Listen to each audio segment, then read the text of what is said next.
Hello everybody and welcome back to my platform. My name is Owobu Ejire.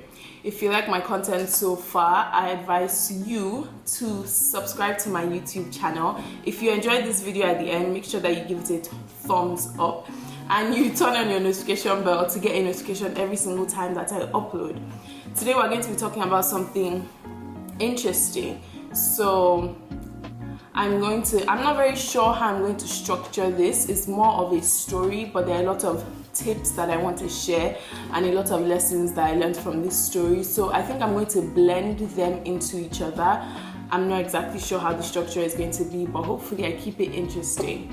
I decided to make this video because my business partner and I experienced this about, I would say, maybe a month now since this happened. And it is something that apparently is very rampant in the freelance industry and in the graphic design industry. And I bet in a different form in many other industries. If you don't know what I'm talking about already from the title, I'm talking about scamming and scammers.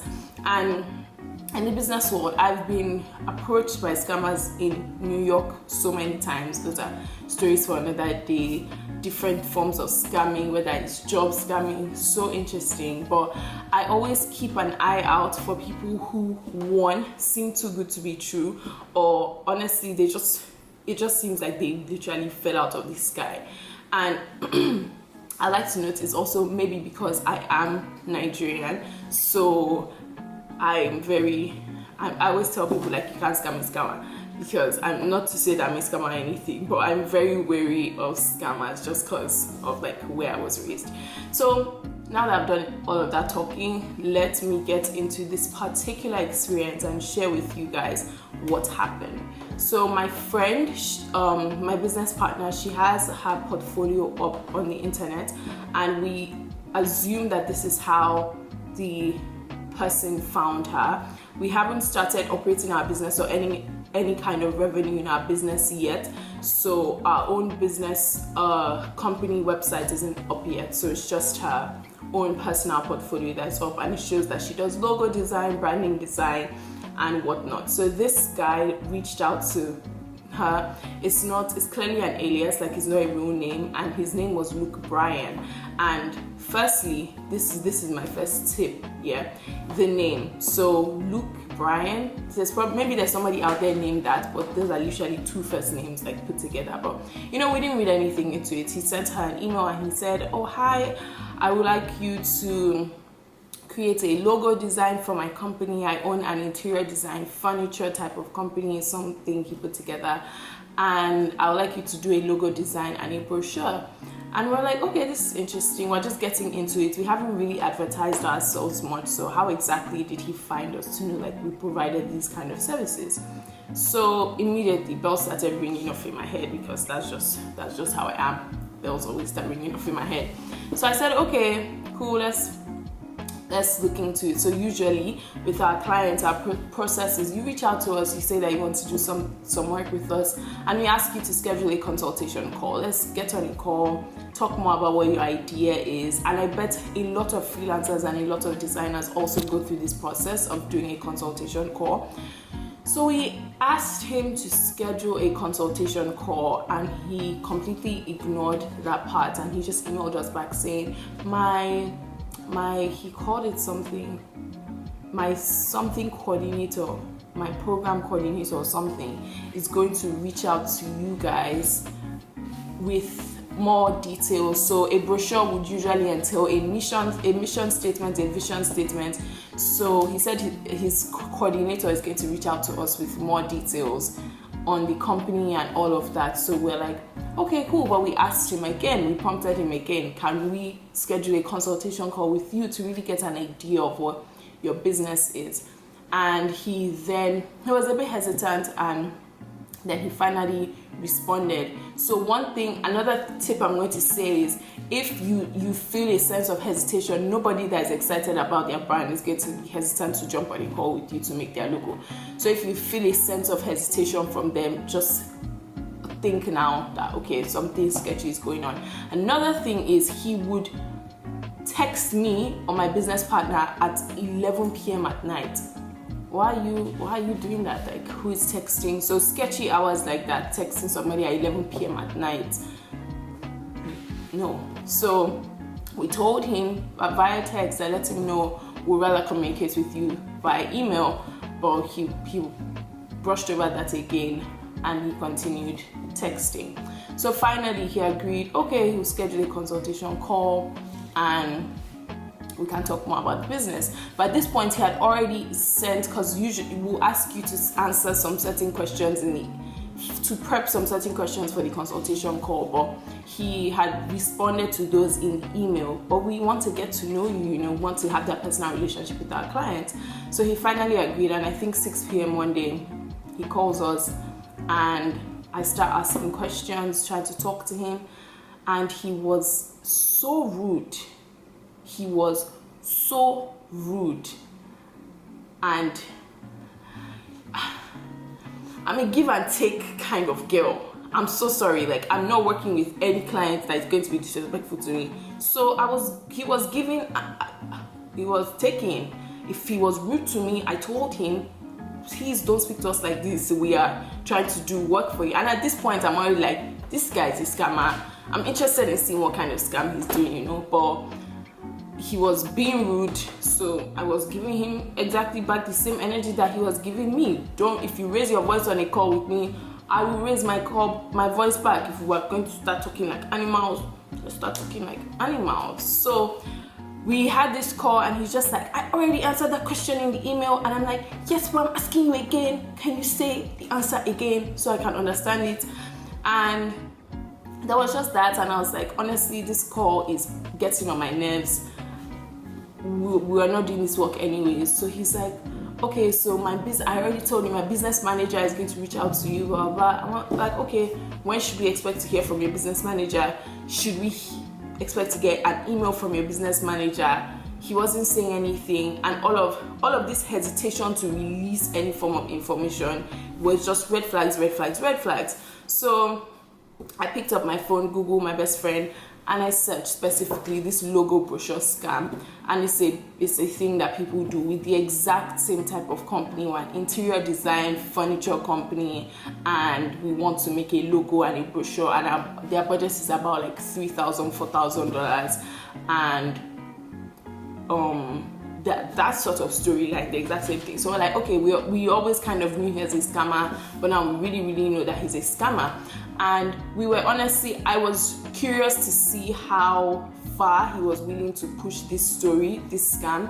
So we asked him what his budget was. He said the exact same thing. We asked him for an address. Always ask for a company address. Like, it's to write on your invoice specifically, you need an address, but if you want to legitimize somebody a bit more, ask for a company address. Mind you, this was Luke Bryan, but on the phone he was a Nigerian guy for sure. He wasn't any Luke or any Brian. He was a Nigerian guy. So we asked him for his address, and we looked up the address online, and it was a house on Zillow. Yeah, it was a house for sale on Zillow, and that's not your company. But okay, if you don't think that we have access to Google, then sure. But they do this to so many people that is honestly just a hit or miss. So if somebody ends up like finding them, it's like whatever, until the next person they're already scamming. And it's honestly so sad. Like, if I had the opportunity and I knew his real identity in any way, shape or form, I really would have loved to out him and like stop him and all his other colleagues that are doing this. But we asked for the address, we ended up putting the invoice together, and then came the time for payment. So I'm actually glad we dragged this all out, because I'm able to like share a bunch of tips that I learned along the way. So when it comes to payment, he asked us to make a QuickBooks account. QuickBooks is something that freelancers use, but I believe that the reason why they go through QuickBooks is one. So, and I'm going to explain to you guys exactly what the scam that was going on is. So the reason why they go through QuickBooks is it proves that there was an invoice of actual business from their end, and it's less traceable. So they will go through QuickBooks and it will end up being my own account that is linked to the QuickBooks. So we told him no, we only take Zelle. So Zelle has to come from another person directly. And he's like, no, QuickBooks, set up a QuickBooks. And then he came up with another suggestion. And we're just like, no, we're standing our ground. And if you're not able to pay us this way, then business is over. And then he never responded to us from then. So what this scam is called third-party scamming. So basically what these people do is they reach out to you, they ask you to do work for them, preliminary information, and then they ask you to invoice them so they can pay you an amount before they start working, because that's usually how freelancing works. So you pay a deposit and then we start doing the job, and then when it's over you pay the complete fee. So they want to like, their pressure to get it going quickly. So just be wary of, just get it done. They don't really want to talk about it, they just want you to get it done. So they want you to get it going quickly so that they can get this invoice out. So they ask you to use QuickBooks or to email them an invoice so that they have proof of some form of business done. And then what he says is, okay, mind you, during this whole thing, he said that he was sick and in the hospital, and that's why he couldn't stay on the phone for too long. Or he just said something about, he was in the hospital. I'm really sick, I'm not able to go to the bank or something. And I'm just like, get well soon. But so they ask you, back to what the scam is, sorry. They ask you to use QuickBooks, send them an invoice, and then he says that, okay, so because he's sick, he needs us to please send him money to his project so because he's sick, he's going to send us a sum of money, and we're going to keep our share of the money, and then we're going to send the rest off to his project manager. So, okay, thank you. So he's going to send the rest off to his project manager. So basically what happens is, they usually would hack into someone's credit card account.